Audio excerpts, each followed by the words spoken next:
Kia Sportage QL. Main crash pad replacement. Replacement. 1. Remove the floor console assembly. 2. Remove both sides of the front pillar trim. 3. Remove the crash pad lower panel. 4. Remove the glove box housing. 5. Remove the center fascia panel. 6. Remove the heater and AC control unit. 7. Remove the crash pad center lower panel. 8. Remove the steering wheel.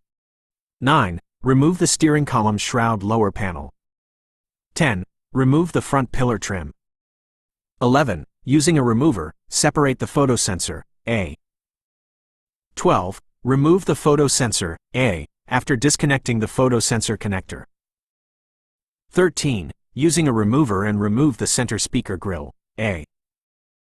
14. Separate the center speaker, A, after loosening the screws. 15. Remove the center speaker, B, after disconnecting the connector, A. 16. Remove the passenger airbag, C, after loosening the mounting bolts, A, and disconnecting the connector, B. 17. Disconnect the wiring mounting clip, A.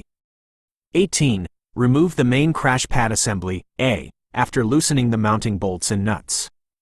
Installation notes. Make sure the crash pad fits onto the guide pins correctly.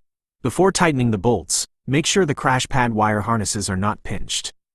Make sure the connectors are plugged in properly, and the antenna LED is connected properly. Enter the anti-theft code for the radio, then enter the customer's radio station presets.